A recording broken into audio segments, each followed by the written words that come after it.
Hi, readers. Welcome to our next edition of Because Fiction Q&A, where we ask your questions to authors. And thank you, readers, for all the questions you've given us to ask today. And I want to welcome Sara Blackard to our Q&A. She has graciously donated her time to come and answer some of your questions. So welcome, Sara. We're so glad to have you. I'm so excited to be here. Thank you for the invitation. Oh, you're welcome.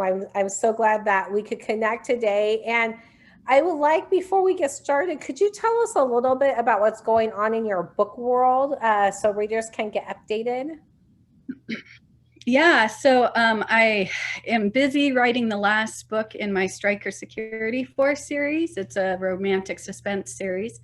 And it's coming, I'm having so much fun. Like, I just started writing or publishing last year, and this last year has just been an absolute blast. So I'm just enjoying it.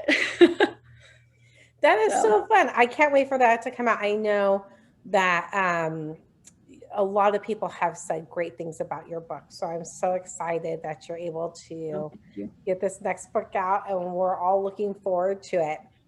So let's start with the reader questions. Are you ready, Sara? I'm ready. Bring them on. Okay. So our first question comes from Jean Volk, and she says, you are a new author to me, so I don't know anything about you. So my first question is, what kind of genre do you write? And my second question is, were you influenced by a teacher to write? Right. So I've already said I write romantic suspense. I have my first series was a Christian time travel series, and my latest series that I'm working on is a contemporary romantic suspense series. And all of I love reading romantic suspense. So all of my books have a suspenseful, bent to them. And, I have like the one teacher in my mind that just keeps popping up is my high school English teacher. Ironically, she wasn't a writing teacher. She was just one of the like English lit teachers that I have. I can't remember her name because that was like over 20 years ago, but she was so eccentric and so much fun that she made the world of literature a blast to be in. And I've always loved literature, and she just made that love even more. This is why we're friends, Sara, because, I love literature, and I always dream if I could go back to get my PhD, I would get it in literature. Because Yeah. a good reader is a good writer, right? Right. Yeah. Oh, totally. Yeah. And if you can, it's funny. What? If you can make it fun for readers, that's inspiring. Yeah, it really was. She was inspiring. And it's funny that you say go back to have get your PhD in literature, because when I went to college, I wanted to be a writer. I'd always wanted to be a writer, one of those people. But writing isn't a career, right? Like, you can't go to college to choose that. So I went through so many different degrees in trying to do what I wanted. And my 5th year in college, I still had a good worth of time bachelor degree.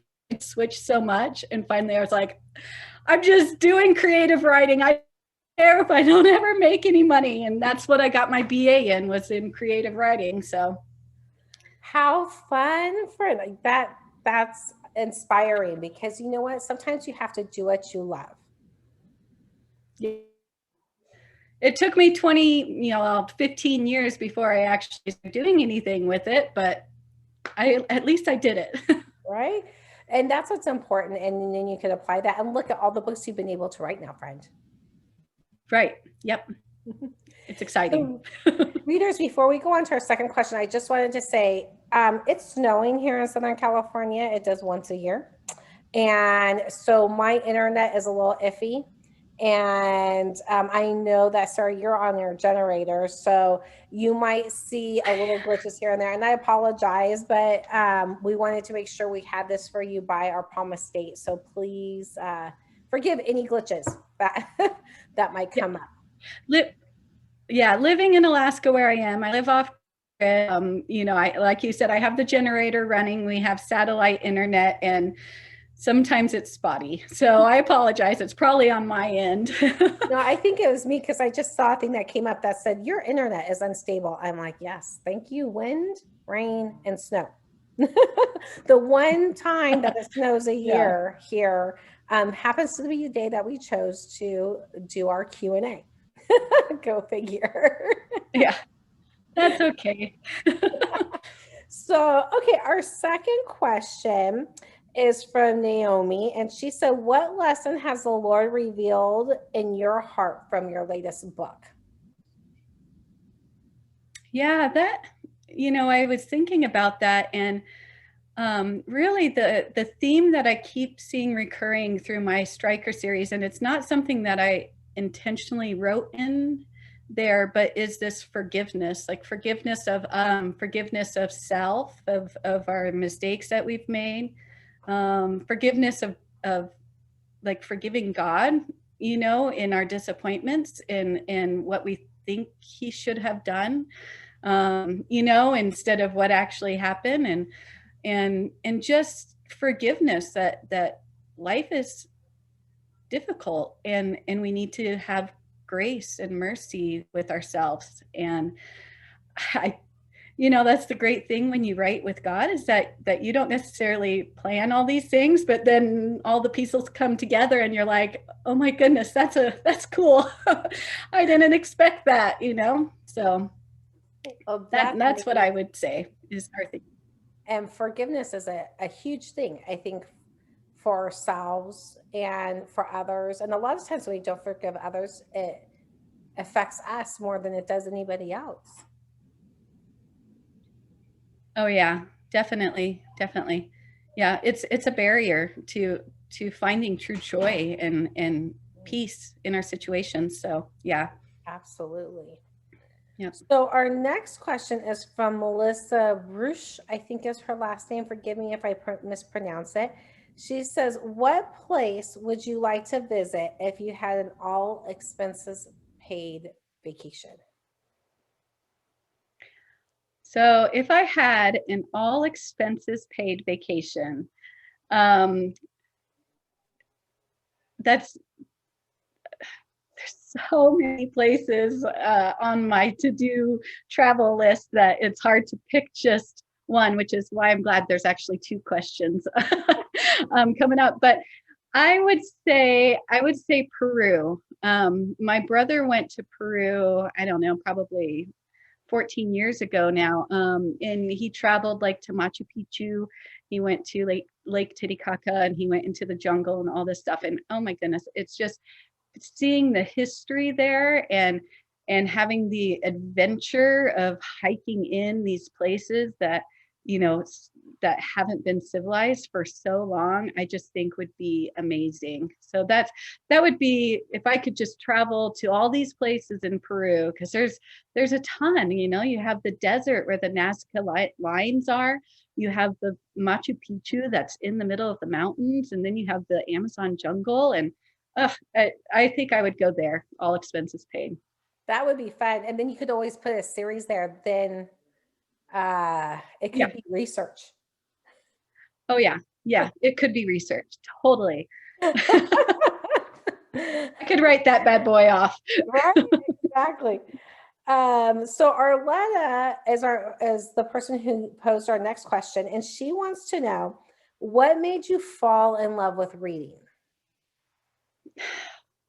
Yeah, I can't pinpoint a certain time when I wasn't in love with reading. So trying to find what made me fall in love with reading is really hard. I was that kid that was always, checking out as many books as I could every week, and blazing through them, so I could get more the next week. And when I was younger, I had an articulation speech disorder, and so it maybe became a way for me to, I couldn't enunciate words very well. Had to go to speech therapists and stuff. So I don't know. I think reading sometimes becomes a place where you can escape, definitely, and maybe an expression of yourself that you weren't able to, for me, verbally express. Finding characters that I could connect with was really important. So I just always loved reading, and I can't imagine life without it. So I can't pinpoint when I started to love it. So yeah. Well, that's fun. I think reading as an escape is, I think that's why a lot of people read. And, you might not be able to travel, but you could see the world through a book. You can learn through a book. You can connect with other people through books. I mean, it's amazing what books can do. Right. Oh yeah. Like, you think of all the history that you get to travel through when you read a book, and the places that you get to go, and the things that you get to do. You get to build bombs and explode them, but you don't you can't do that in real life. Well, at least that's not, I don't know, living up here in Alaska, we might actually try and build something that explodes. There's usually exploding things going on, but it's fun. It's that chance to experience other things. So yeah. Absolutely, friend. So Shatona had two questions for you.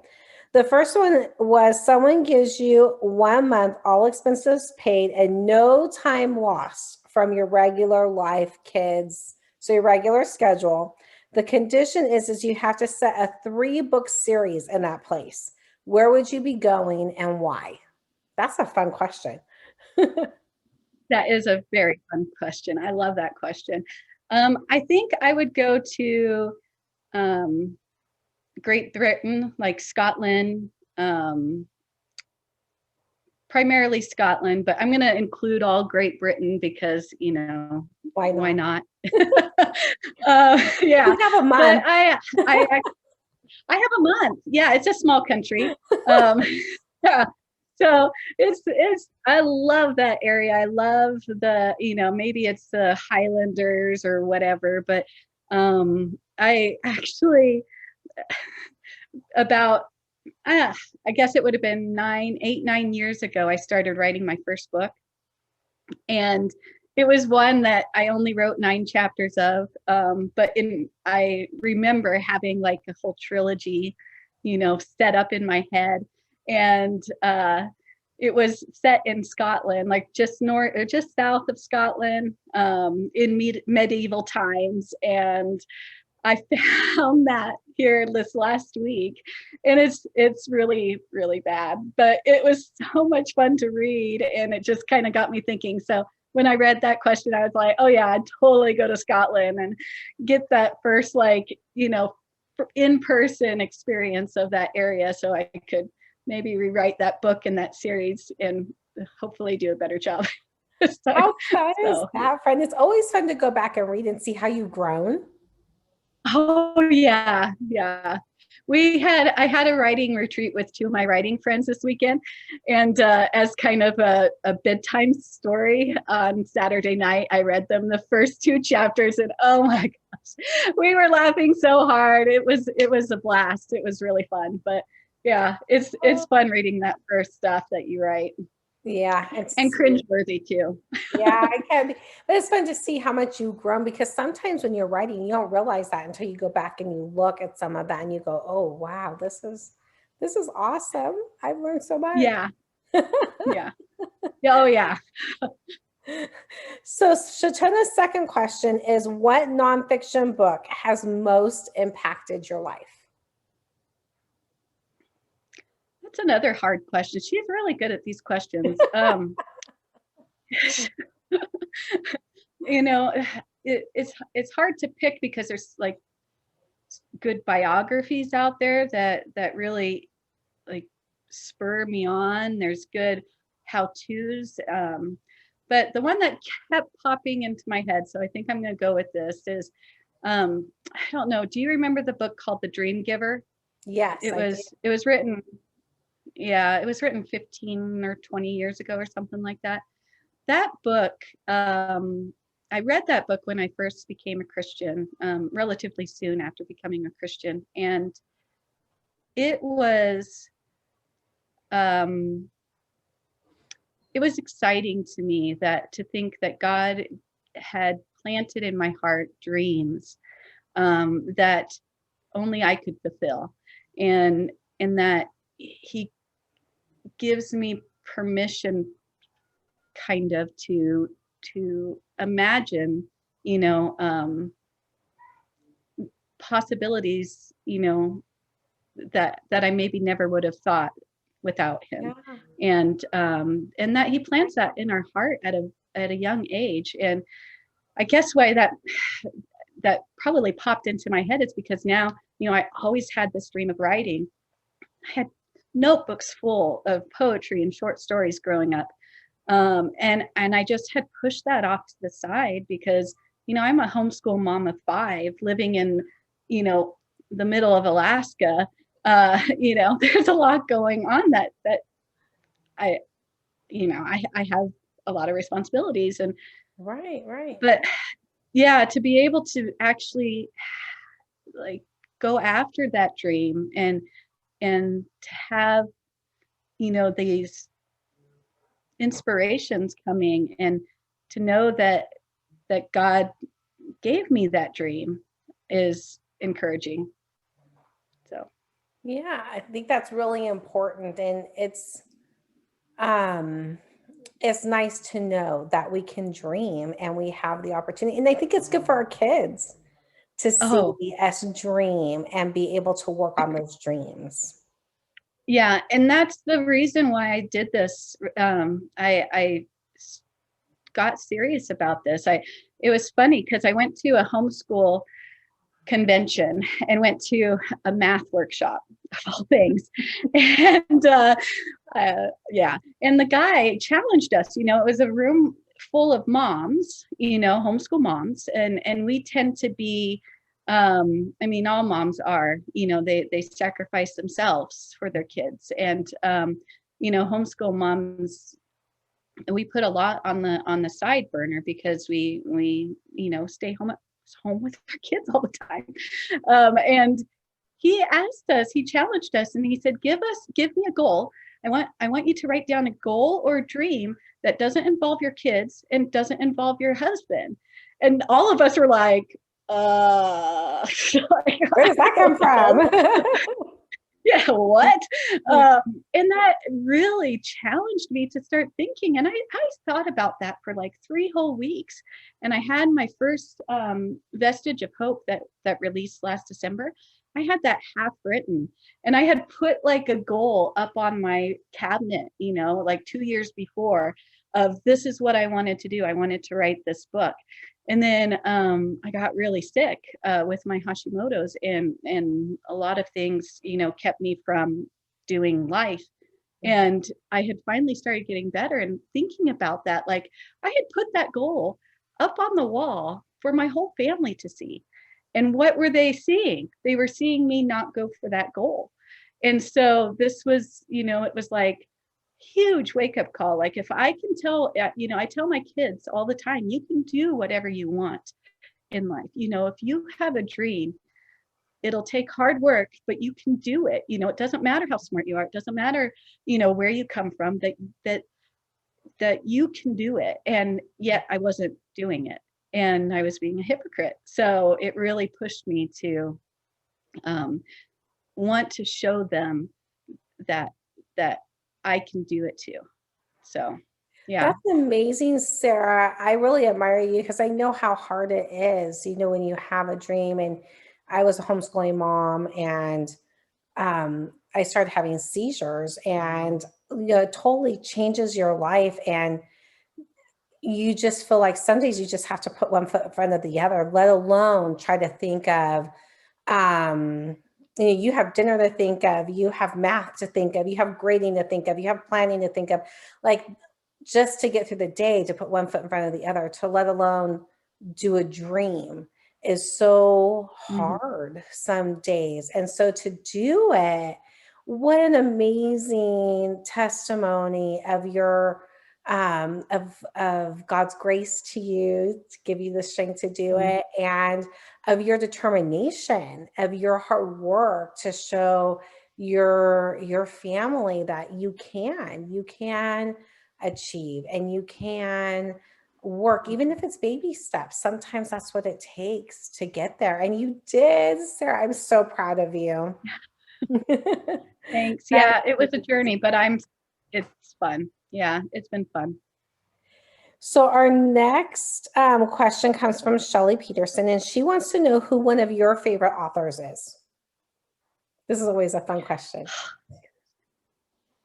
It's always such a hard question because I have so many. It's hard to like, condense it. But Like, can we go I by really genre, loved. please? Yeah, yeah, yeah. Can I pick like exactly? I really love Susan May Warren. She's a really great inspiration to me. Love her action and adventure, and I love Karen Whitmire and Mary Conley. Both of them, just their humor and their ability to mesh like humor and action. I love how Mary Lou Tyndale kind of weaves the spiritual part into her stories. And once again, there's always action. Um, you know, I'm big on this action thing. But those, if I had to like nail it down, I would say those four um, are my one clicks. They're the ones that I don't even read the descriptions anymore. I just pre-order everything and consume it. So yeah, I met I went to, oh gosh, when was that? It was 2019. I went to the American Christian Fiction Writers Conference, ACFW, in San Antonio, and I got to meet Mary Conley, and I got to meet Karen Whitmire, and I got to meet Susie Warren, and it was like I was in such like geeking out. It was ridiculous. I knew I was going to meet Karen and Susie because I was taking their workshop, so I kind of was able to prepare myself to not freak out too much. But then we were getting ready for dinner, to go out to dinner one night, and I was with Carol. Oh gosh, her name just left my Montcado, Oh, and McAdoo? we were, Or McAdoo? yes, yep. We were sitting in the hall with her and some other ladies and waiting for somebody else to show up to go to dinner. And here comes Mary Conley. And I was like, oh my gosh, I love you. I was totally freaked out. And like Carol was like taking pictures of me. And oh, it was really embarrassing, but it was fun. It was like the highlight for me. Oh, how fun. That's always fun though, because I think we're readers too. So when we get to meet people, it's so exciting to say, oh, I got that happened to me. I was teaching at Mount Herman, and we were Oh, in the faculty, and Francine Rivers sat right across from me, and my daughter was teaching with me, and I'm like poking her. Do you know who that is? Do you know? yeah. Yeah. That would be another one that would be like, yeah. It's always fun. Or like Jen Toronto. I was at the ACFW a few years back, and she walked right past me, and I'm like, that's Jen Toronto. It's like you get so excited. Yeah. We're readers and we love authors too, so it's always amazing. Yeah.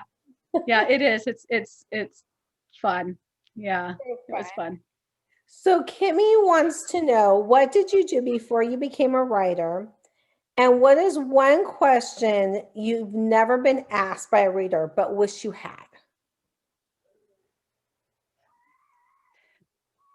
That one is hard too. Man, your readers like really like to punch you with them, huh? Well, what I did before, what I did before was I was a homeschool mom. That's I still am. You know, my kids are five, or I have 5 kids. They range from 3 to 14. So I'm still in the thick of it for a while. And that was life, was homeschool momming.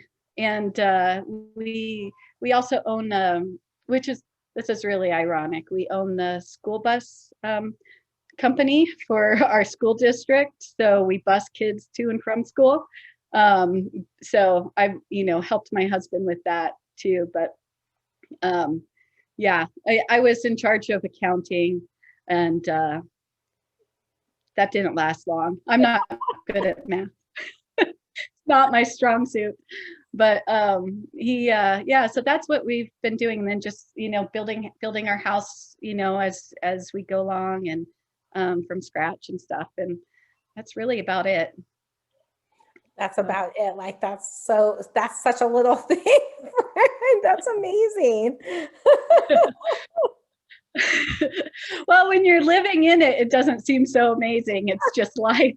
So yeah.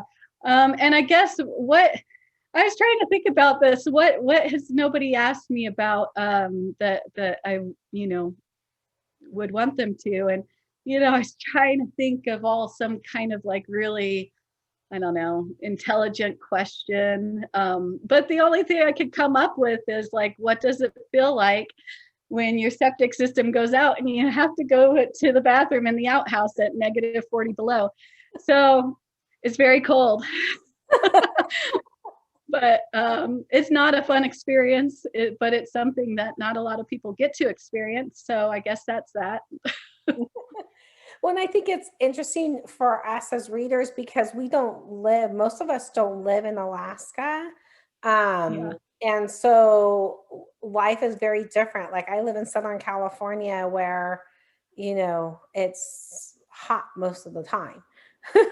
We have summer, a milder summer, and then summer again. And so it's so different. So I think readers would find it fascinating what is different for you living up there than down here in the continental US. Right. It's definitely different. Yeah. Yeah. And that's, I think that's one of the things that separate the interior Alaska from other places, is that we get extremes in both. We can get down. We've experienced here in Tok -60 since we've lived here, and we've experienced in the summer we can get up to 95, 100 degrees. So if you think about that, that's 160-degree difference. Yeah. Between winter and between summer. So things are very extreme up here, and it makes things interesting, to say the least. When you have to bundle up completely, to go out 20 feet to the bathroom, and yeah, make it quick. But do you have to do special training with your kids, like when it's snowing, if they have to go out, to make sure they don't get lost on their way or anything like that? We don't get a lot of snow like that, and we actually have indoor plumbing. It's just when things go awry that it's an issue. So and we haven't ever really done training like that. So if it came down to it and it was really bad, we'd just set something up in the house, and then let the husband go out and take care of it when it was time. But it's and that's just the Alaskan way. You figure out how to get through what you're getting through at the moment.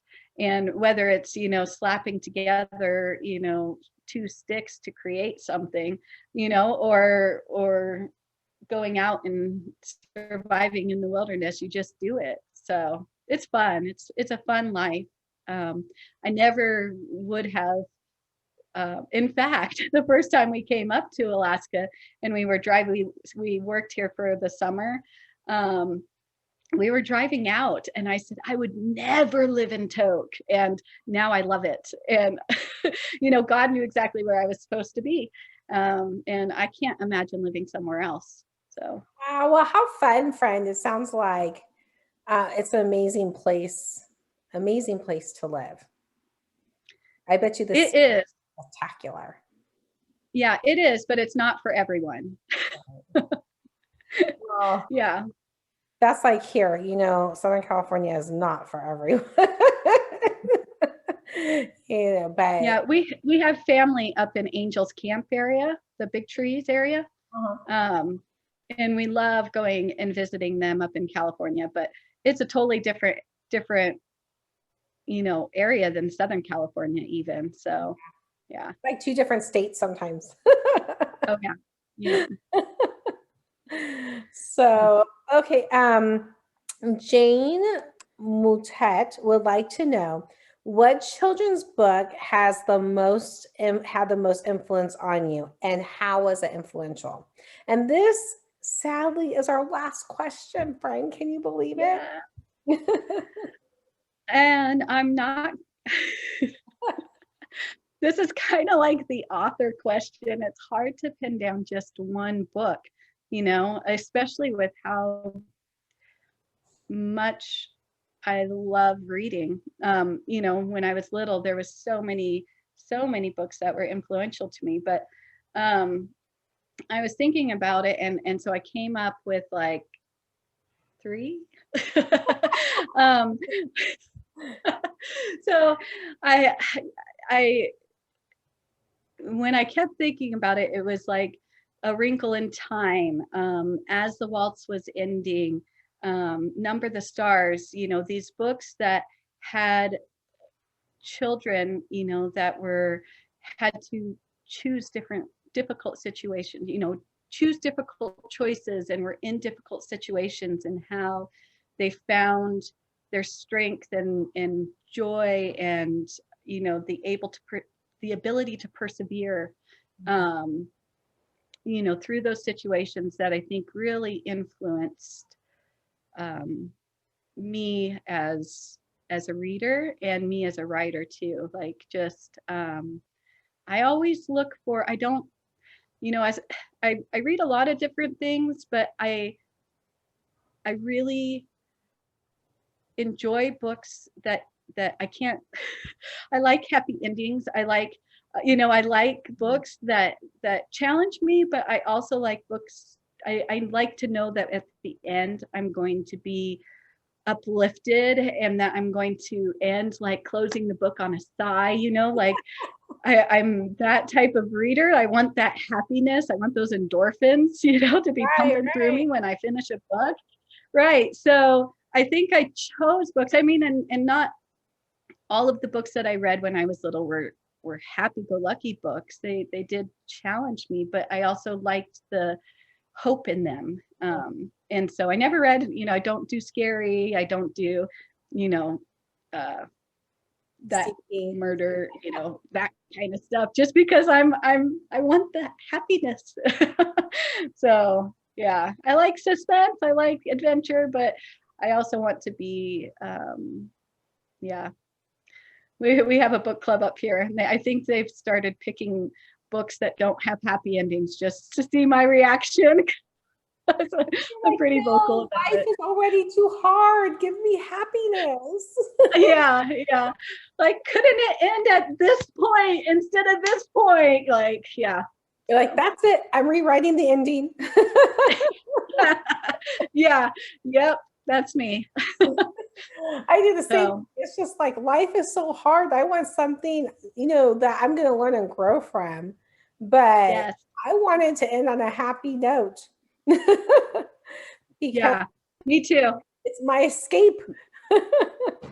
Yeah. Well, and life is hard, like it's I don't want to go away depressed more than I am, not that I'm depressed, but I want, I want that endorphin, You know, I'm Right. not big on watching TV or movies, so that's where I get my entertainment from. So, Right. yeah, No, I completely get you. I think most readers would too. They're like, yes, yeah, I want a happy ending. So, yeah. well, Well, and go oh, go ahead. ahead. What was that, friend? I was just gonna say, and some people like that, like like that thriller and diving in and getting the bad guy. You know, some people get the thrill from that, but that's not me. We were last night my family's like hooked on this one TV show about Atlantis, and there was like, it was a scary episode. Most of them aren't, but this one was scary. And I had my earphones on and I was watching, had this, and I had my phone, like reading my book on my phone, but I couldn't even, like, I had to block my eyes because even if I just peeked, it wouldn't have been good. I totally get So you because my husband grew up on scary movies. They watched them in his house. My dad, I wasn't allowed to watch scary movies growing up because my dad always told me that it wasn't godly. He didn't feel because the bad guy always won. And he said, you mhm. know, that if you look biblically, the bad guy doesn't always win. So he wouldn't allow me to watch them. And so my kids and my husband is always my husband, not my husband's. I only have one, but they always joke around that I'm so easy to scare. Like if they're watching anything scary, I'm hiding behind my husband's shoulder, and they're laughing. I jump so easily, and they're cracking up. Even with my eyes covered, and yeah, even with my eye, you know, blocking the screen and the here, I was still jumping. It was bad. We have this game for my 3-year-old called pop up pirate. You know, you stick these swords in and then the pirate pops up, kind of like a Oh, jack-o'-lantern.